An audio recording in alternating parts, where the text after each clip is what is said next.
এক একটা সূরা এক একটা শব্দ এক একটা কারণে নাজিল হয়েছে। আমরা সূরা হামিম আশ-শাদ্দার যদি আলোচনা শুনি তাহলে কোন কারণে নাজিল হলো এটা আমাদের আগে জানতে হবে, ঠিক না? কথা বলুন সম্মানিত হাজিরিন, সূরা হামিম আশ-শাদ্দা আমরা যদি প্রথমে নামকরণ থেকে যদি শুরু করি, একটু আপনারা সময় দিবেন, দেখবেন ভালো লাগবে। নামকরণ, এই সূরাটা দুইটা নামে বিভক্ত, দুইটা শব্দের সমন্বয়ে সূরাটার নামকরণ করা হয়েছে। একটা হলো হামিম আর একটা হলো আশ-শাদ্দা। এই দুইটা জায়গায় থেকে দুইটা শব্দ নিয়ে এসে এক জায়গায় করে এই সূরাটার নাম রাখা হয়েছে হামিম আশ-শাদ্দা। হামিম আশ-শাদ্দা। এই সূরাটা মাঝখানে একটা আয়াত আছে, সেই আয়াতটা হলো সিজদার আয়াত, যার কারণে এই সিজদার আয়াত আর হামিম শব্দ নিয়ে, সিজদার আয়াত আর হামিম শব্দ নিয়ে এই সূরাটার নাম করা হয়েছে হামিম আশ-শাদ্দা। সম্মানিত হাজিরিন, এই সূরাটা কেন নাজিল হলো, নাজিল হওয়ার প্রেক্ষাপট কি, কোন সময় নাজিল হয়েছে? সূরাটা নাজিল হয়েছে মক্কায়। জোরে বলেন কোথায়? জোরে বলেন কোথায়? আমার উস্তাদজি বলে গেছেন এই গোটা কোরআনুল কারীমটাকে দুইটা পার্টে বিভক্ত করা হয়েছে। রাসূলের নবুয়তটাকে দুইটা পার্টে বিভক্ত করা হয়েছে, একটা হলো মাক্কি আর একটা হলো মাদানী। যেই সূরাটা তেলাওয়াত করেছি সূরাটা নাজিল হয়েছে মাক্কি জিন্দেগিতে। সুবহানাল্লাহ বলেন। মাক্কি জিন্দেগির এমন একটা অবস্থায় সূরাটা নাজিল হলো, এটা যদি আমরা খেয়াল করি তাহলে অবশ্যই মনটা গলবে। এমন একটা সময় রাসূলের উপরে সূরাটা নাজিল হলো যেই সময় রাসূলের আপন চাচা আমিরে হামজা রাদিয়াল্লাহু তাআলা আনহা ইসলাম কবুল করেছেন সবেমাত্র, আর রাসূলের সাহাবী হযরত ওমর ইসলাম কবুল করেন নাই। এই মাঝামাঝি একটা সময় এই সূরাটা রাসূলের উপরে নাজিল হয়েছিল। খুব কঠিন একটা মুহূর্ত ওই সময়। যারা ইসলাম কবুল করেছিল, যারা কালেমা স্বীকার করেছিল, তাদের উপরে জুলুম, নির্যাতন, নিপীড়ন, জুলুমের স্টেপ রোলার তাদের উপরে চলতেছিল। এমন একটা অবস্থায় আল্লাহ পাক রাসূলের উপরে এই সূরাটা নাজিল করে দিয়েছিলেন।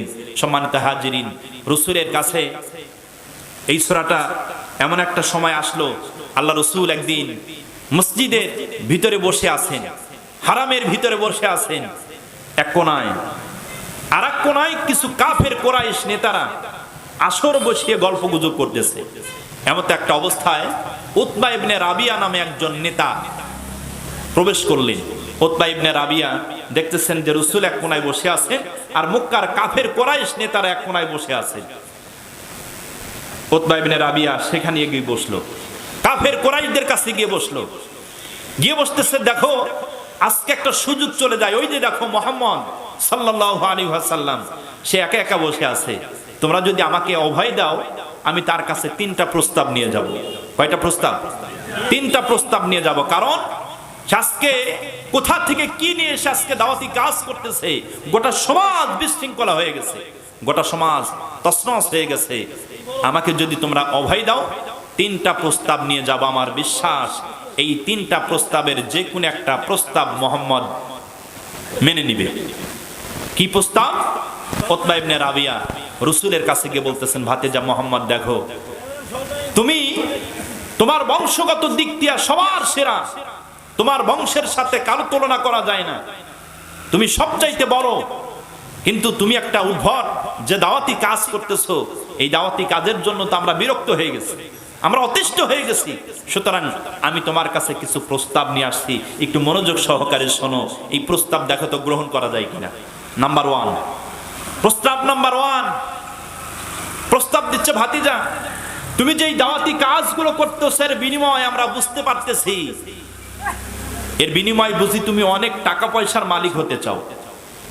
নাউজুবিল্লাহ বলবেন না? কি আমার নবীজি টাকা পয়সা মালিক হওয়ার জন্য মনে হয় দাওয়াতি কাজ করেছিলেন? জোরে বলুন। তারা বলতেছে, তাদের ধারণা কত নিচু দেখেন। বিশ্ব নবীকে বলতেছেন, আমরা বুঝতেছি তুমি এই যে দাওয়াতি কাজ করতেছো এর উদ্দেশ্য হলো তুমি মনে হয় অনেক টাকা পয়সা মালিক হতে চাও। যদি তাই হতে চাও তাহলে আমাদেরকে বলো, আমরা তোমাকে টাকা পয়সার মালিক বানিয়ে দেব। এত টাকা তোমাকে দিব যা মক্কার জমিনে আর এত টাকা কারো নাই, এত টাকার সম্পদ তোমাকে দিয়ে দেওয়া হবে। বিনিময় কি করতে হবে? কালিমা ছেড়ে দিতে হবে, কালিমার দাওয়াত ছেড়ে দিতে হবে। দুই নাম্বার হলো, ভাতিজা আমরা বুঝতেছি তোমার এই দাওয়াতি কাজের পরিকল্পনা হলো তুমি মনে হয় এই মক্কার প্রেসিডেন্ট হতে চাও। নাউজুবিল্লাহ বলে, তুমি মনে হয় প্রেসিডেন্ট হতে চাও। সত্যি যদি প্রেসিডেন্ট হতে চাও আমাদেরকে বলো, আমরা তোমাকে মক্কার প্রেসিডেন্ট বানিয়ে দেব, বিনিময়ে তোমাকে কালিমা ছাড়তে হবে। 3 নাম্বার, আল্লাহ রাসূলকে বলতেছেন, মুহাম্মদ আমরা বিশ্বাস করি তোমার এই দাওয়াতের বিনিময় তুমি যে পাগলামি শুরু করেছো, আমাদের কাছে মনে হচ্ছে তোমার মাথা ঠিক নাই, আমাদের কাছে মনে হচ্ছে তোমাকে জিনে আসর করছে। নাউজুবিল্লাহ বলবেন না? একটু জোরে বলেন নাউজুবিল্লাহ। দেখেন তাদের কত নিচু মন মানসিকতা। বিশ্ব নবীকে বলতেছে, মুহাম্মদ সাল্লাল্লাহু আলাইহি ওয়াসাল্লাম আমরা মনে করতেছি তোমার উপরে জিনে আসর করেছে, আর তোমার তো টাকা পয়সা নাই যে তুমি চিকিৎসা করাবা। তুমি আমাদেরকে বলো, আমাদের কাছে ভালো কবিরাজ আছে, আমাদের কাছে ভালো ডাক্তার আছে, এদেরকে ডেকে নিয়ে এসে তোমার সুচিকিৎসা করায় দেব, বিনিময়ে তোমাকে কালিমা ছেড়ে দিতে হবে। আমার রাসূল উতবা ইবনে রাবিয়াকে বলতেছে, চাচা যান আপনার বলা বক্তব্য কি শেষ? সে বলতেছে, হ্যাঁ আমার এই 3টাই প্রস্তাব ছিল, আমার বলা বক্তব্য শেষ। এবার রাসূল বলতেছেন, তাহলে আপনি আমার কথা শুনে। আল্লাহ রাসূল এবার সুন্দর করে বিসমিল্লাহির রহমানির রহিম তেলাওয়াত করে সূরা হামিমা সাদ্দা গোটা শোনায় দিয়েছেন। আমার বন্ধুগণ, রাসূল যখন কোরআন তেলাওয়াত করতেছিলেন, উতবা ইবনে রাবিয়া সে চিৎকার করে বলতেছিল যে আমার কাছে এত ভালো লাগতেছিল। উতবা ইবনে রাবিয়া রাসূলের কণ্ঠে কোরআন তেলাওয়াত শুনে এত মজা পাচ্ছিলেন। উতবা ইবনে রাবিয়া বর্ণনার ভিতরে আসছে, পিছনে হাত ঠেকায়া হেলান দিয়া রাসূলের মুখের দিকে তাকায় আছে। জোরে বলবেন না সুবহানাল্লাহ? হেলান দিয়া একবারে রাসূলের মুখের দিকে তাকায় আছে। কি বলতেছে? কি বলতেছে? এমন একটা বাণী, যেই বাণী তো জীবনে কোনোদিন শুনতে পারি নাই। মুহাম্মদ কি বলতেছে? পাগল পারা হয়ে শুনতেছে। যখন তেলাওয়াত শেষ, রাসূল বললেন, চাচা যান আশা করি আমার বক্তব্য আপনি বুঝতে পেরেছেন। তার আরবি ভাষী মানুষ তো, ঠিক না কথা বলুন? উতবা ইবনে রাবিয়া রাসূলের বক্তব্য শুনে উঠে কাফেরদের কাছে যাচ্ছে। ওরা তো অপেক্ষায় বসে আছে যে কি প্রস্তাব নিয়ে আসে দেখি তো, চলে যাচ্ছে। কিন্তু কাফের কুরাইশরা দেখতেছে যে উতবা ইবনে রাবিয়া মুহাম্মদ সাল্লাল্লাহু আলাইহি সাল্লামের কাছে যেই ভঙ্গিমা নিয়ে গিয়েছিল, আসার ভাবটা সেরকম বোঝা যায় না। তারা মনে মনে ভাবতেছে যে মুহাম্মাদের জাদু উতবা ইবনে রাবিয়াকেও গ্রাস করেছে। নাউজুবিল্লাহ বলে। উতবা ইবনে রাবিয়া যখন চলে আসলো, এসে জড়সড় হয়ে বলতেছেন যে দেখো, ওরা জিজ্ঞেস করতেছেন কি শুনে আসলা?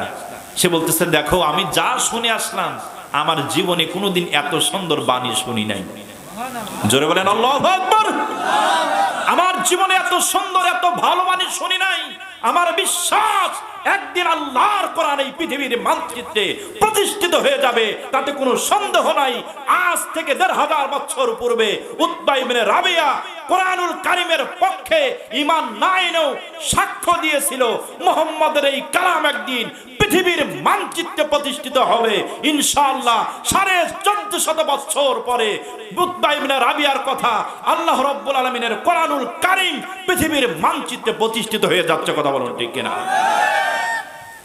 উতবা ইবনে রাবিয়া কোরআনুল কারীমের ব্যাপারে এমন সাক্ষ্য দিয়েছিলেন, ওকে ছেড়ে দাও, ও মক্কার কুরাইশ নেতারা, মুহাম্মদকে ছেড়ে দাও, ওর সাথে তোমরা লড়ো না, কারণ ওর সাথে লড়ে তোমরা পারবে না। সুবহানাল্লাহ বলবেন না?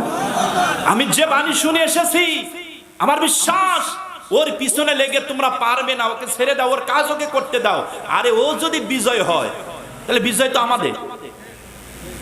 কেন বলছে? কারণ মক্কার সন্তান, মক্কার যদি বিজয় হয়, ওর যদি রাসূলের যদি বিজয় হয়, কার বিজয়? মক্কার বিজয় না? জোরে বলেন কার বিজয়? মনে করেন গোলাম মুর্তজা, আমি মুর্তজার কথাই বলবো। গোলাম মুর্তজা এখানে একটা মনে করেন কোন একটা প্রার্থী হয়েছে, প্রার্থীর কথাই বলি, ভোটাভুটির সময় যেহেতু প্রার্থী হয়েছে, এখন গোলাম মুর্তজা যদি এই পার্শ্বডাঙ্গা থেকে প্রার্থী হয়ে যদি সে বিজয় লাভ করে, এই বিজয়টা কি বনগ্রামের না? কি ভাই বনগ্রামের? এই বনগ্রামের বিজয়, ঠিক কিনা কথা বলুন? উতবা ইবনে রাবিয়া কাফেরদের বলতেছে, ওকে ছেড়ে দাও, ওর কাজ ওকে করতে দাও, মুহাম্মাদের যদি বিজয় হয় বিজয় তো আমাদের বিজয়। সুবহানাল্লাহ বলে। সম্মানিত হাজিরিন, শেষ পর্যন্ত কাফেররা বলতেছে, উতবা ইবনে রাবিয়া আমরা বুঝতে পেরেছি শেষ পর্যন্ত মুহাম্মাদের জাদু তোমাকেও গ্রাস করেছে। এই প্রেক্ষাপটে আল্লাহ পাক সূরা হামিম আস-সাদ্দা নাজিল করেছেন। সুবহানাল্লাহ বলেন।